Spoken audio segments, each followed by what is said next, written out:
I think Lynn recognized Scotty's talents and he hired him. The way they started out was Lynn was the general manager and coach, and Scotty was the assistant general manager and assistant coach.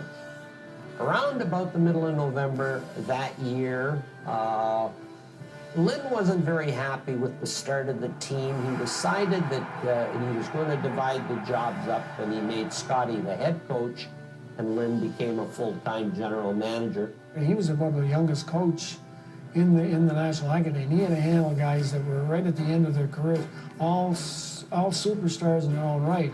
And he put that club together and tied it together.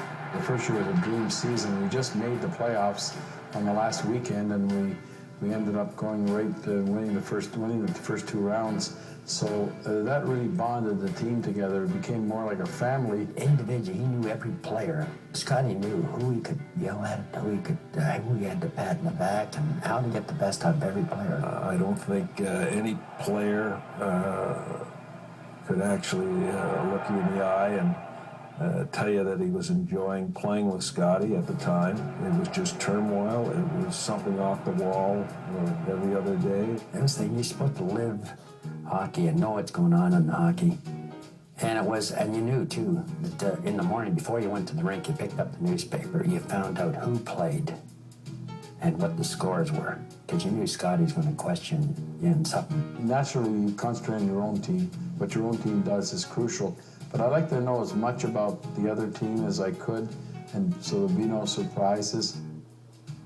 There was one practice they were working us, really hard, and we were skating around, and Terry Crisp, who was a pretty hard-working player with us, he was coming up the side of the ice with his head down, and Scotty takes a run at him, throws his shoulder at him, knocks him down, looks at him, laying on the ice. Practice over, he's off the ice. Well, Terry Crisp was laying on the ice, separated shoulder. During his tenure with St. Louis, Bowman took on the role of general manager as well as coach. The team made it to the Stanley Cup Finals 3 years in a row. But things were not as rosy as they appeared. There was a lot of unhappiness there. There was a lot of meddling. And Scotty had some problems with the Solomons. Scotty was not an easy guy to manage.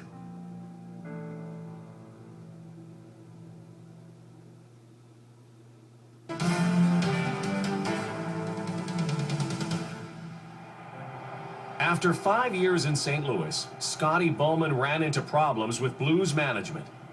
The Solomons owned the hockey club, and Cliff Fletcher was assistant manager with Scotty, and did a lot of leg work for Scotty there. And I think that they wanted to try to move in young Solomon into Cliff Fletcher's job. And Scotty says, if he's going, I'm going. And the other guy said, well, see you later.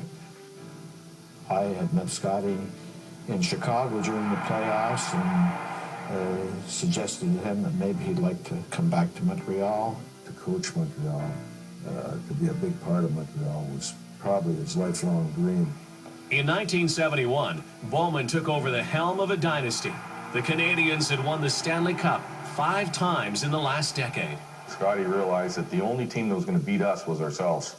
And, you beat yourself by complacency, and he always kept everybody on the edge. He doesn't, suffer fools very well. He's a straightforward guy. He lays it at you. There's no baloney, and he's not beyond playing a few mind games himself. I remember in my first 3 years in the league, we never lost a game on the West Coast. And yet, we'd come back after a trip, and we'd think we were going to have an easy practice, and he would just work the crap out of us. And then all of a sudden, we'd play awful. We'd probably win because of Kenny Dryden, and then you'd come out on the ice, and you'd be out there 10, 15 minutes, you'd be off. He always made it interesting. He'd come up with some of the weirdest things. Like one day we had a swami in for meditation. So, he had us all on the press room floor lying down there, so you can just imagine what happened. And it didn't last very long, but it certainly made it for an interesting day. I was